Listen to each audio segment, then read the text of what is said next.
Today, I want to talk about putting food on the table. And by that, I mean work.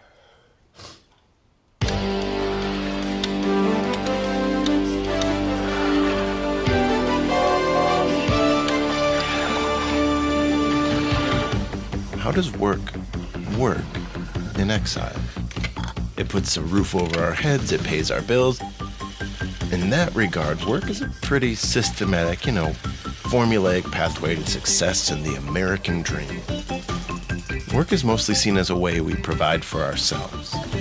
And what about how work contributes to society as a whole? If anything, we probably see economics like a big and fragmented machine that's abstract and impersonal, and we're all cogs caught up in it. In that sense, work is only about utility and efficiency, progress. What happens if that's all work is? What if that's the only way we think about it? As a way to meet our needs through this cold and fragmented machine.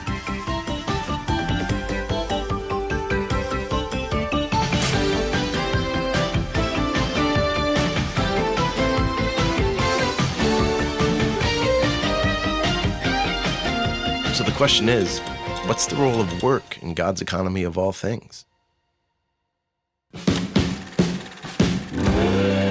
This is the story of the bigger picture. Evan, welcome to Exile. The deeper mystery of faith.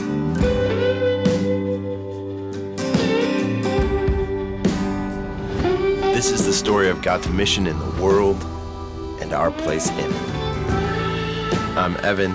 Hi, I'm Evan. These are my friends. Evan, what's going on? And this is For the Life of the World, Letters to the Exiles.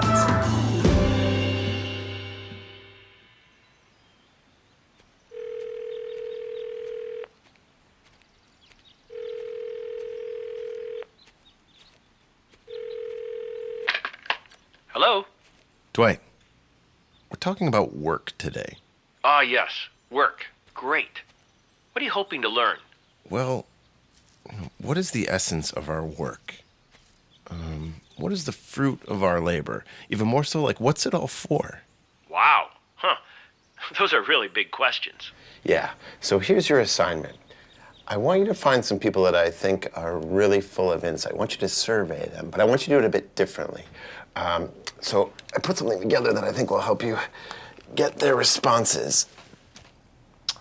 Oh, a children's book. Yeah, I want you to find some kids and get their thoughts on work. My gut tells me that they already have a pretty good idea about what our work is really all about.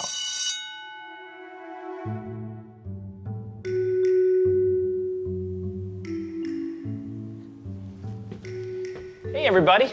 Hi. We're going to read a book today. It's called The Ungiving Tree. Well, we're going to read this book, and I want you to ask some questions, because we're going to talk about this book. The Ungiving Tree. Once there was a tree. Da-da-da-da. Once there was a tree that had so much to give. It had branches to climb, it had leaves to jump in, and fruit to eat. But this tree wanted to keep these gifts to himself. That's not very nice. Every autumn, children would come and try to gather the tree's leaves and make piles to climb and play in. And the tree would call the police. It doesn't have any arms. How would he make a phone? Well, let's see what it does. Every spring, children would try to climb up this trunk and swing from the branches. That look fun? And the tree would release his pet python, Larry. What? Look at this. Larry ate the little boy. Wow, that tree is mean. The tree decided it had had enough. Well, never again is anyone to climb my branches or rest in my shade. My fruit and my leaves, they are mine, mine, mine. And the tree took all that he had and held it all in for months and years. And soon, hardly anyone remembered the story of the tree that had so much to give. The end. So do you like my book? But I thought the whole story was interesting. Doesn't Regular eat any of the fruit on top? So what's the purpose of a tree? To climb, gather leaves. Trees give us wood to build some houses. They do? What, Josh? What are trees supposed to do? Without trees, we wouldn't have any paper. And trees give you fresh air. So are you telling me that it's the nature of a tree to give? Yeah. That was a good experience. That was a good experience in that it helped us understand what work isn't. When we perform economic activity or work, it's not about ourselves. We have to think about the needs and the wants of others. But as far as this book is concerned, I'm going to give it back to you. That expedition was exhausting. Fair enough. One other thing, they wanted to give you this. Wear it with pride. Cool. Thanks, Dwight. That will not fit at all, but thanks. Hey, no problem. I'll talk to you later. Thanks, Dwight.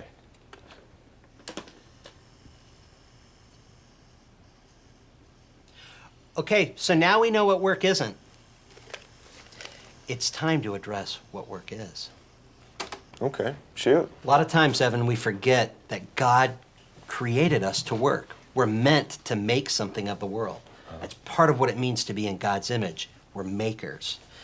The problem is, after the fall, work has come to be a lot like toil, and it's bothersome and burdensome, and we don't have a sense of the whole anymore. Work is actually a gift from God. Okay, so I'm tracking with this gifting thing, but tell me more about that. Work helps us to discover our callings, and it's through our callings that we create the goods and the services that benefit people, that meet their needs and actually their desires as well. Can I show you something? Please. Yeah. What kind of tree is this? Maple. Oak. What is the fruit of that tree? Syrup. No. Trick question, there is no fruit to that tree. Actually, the fruit of that tree can be quite remarkable. Let's consider a craftsman. Have you ever wondered how many hands have gone into the materials of his work? His basic material begins as a grove of trees on the land of the farmer. That farmer can profit from those trees, but what does that mean? The farmer calls a forester who will clear the trees and then sell them off. The farmer gets paid for the trees, and the forester gets a product in exchange for his labor. What's remarkable here is that both men are profiting because it's in the exchange that the value is created. It is in the relationship that we find such a thing as value. And now this forester takes his profit and enters into other relationships. He sells the wood to a lumberyard. He exchanges the money he makes for the labor of his employees. Or he buys new equipment from another fella who sells it. Or he sends his kids to school, and his employees take their profit and enter into exchange relationships with tons of other people. It goes all over the country, and soon we see that our work is not toil or something that concerns just us. It's something that creates a huge organic mass of relationships between human persons. And that brings us back to the craftsman. His individual work, his creativity, is actually one part of a larger whole, even if it looks like he works alone. And it's the same with you, whether you're a janitor, a CEO, or a programmer. When you do the workaday tasks of your job, you are exercising your own creativity, but you're also collaborating. So when we talk about the fruit of that tree, Come on, back. What is it? Okay, hold on. the fruit of that tree and all of our creativity is not only products, but relationships. Cheers, guys. Thank you so much. I appreciate it. Evan, the fruit of our labor is fellowship. It's community. It's relationship. Whether we even know it or not, We are tied into a relationship with all of the people that went into the making of this very table. From the farmer, to the forester, to the mill worker, to the craftsman and owner. We see this creative collaboration that created more than a consumable product, but a relationship with countless others.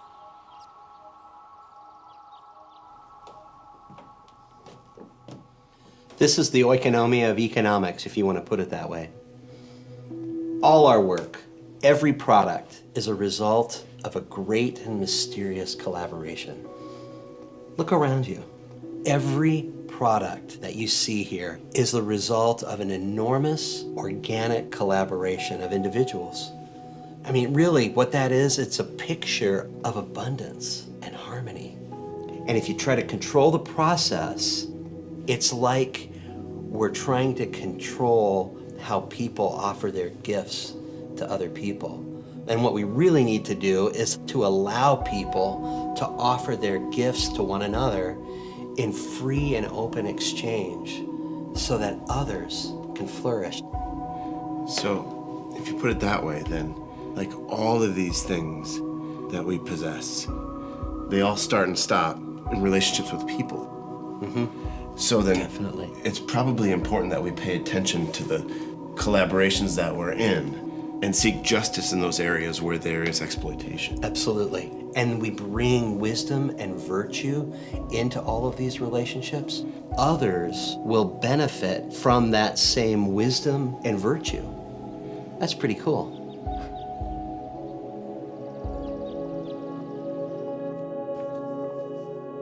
Dear everybody, consider the lilies, how they grow. They labor not, neither do they spin. But I say to you, not even Solomon in all his glory was clothed like one of these. Jesus commands us not to be anxious about our needs. So then why do we toil? Merely to tend our bodies, or also to shape our souls? In giving us work, God invites us to blend the creativity of our minds with the labor of our bodies, and then to share the products of this work with one another in free exchange. The fruit of our labor is fellowship. To make real our communal nature, our gift nature, through our personal callings. We must never see our work as simply a way to gain. We must never see our labor as an impersonal force of efficiency. We must never see our work merely as a mechanism we might control with levers and switches of power. What kind of tree is this? And all our work together, what we call the economy, that's not a machine either. Work is always personal because work is always relational. Whether you're a janitor, a CEO, or a programmer, work is creative service. So let us cherish our work as the glorious gift it is. The opportunity to join with others, literally millions of others, in a divine project of vast creativity, vast abundance, for the meeting of needs, for the flourishing of cities, for the life of the world. Let us see every product, every purchase for what it is, a touch point, a nexus of millions of relationships. At every moment, you are surrounded with the fruit of a great and gracious collaboration. At every moment, you are being reminded that you are not alone, and you were never meant to be. Yours, Evan.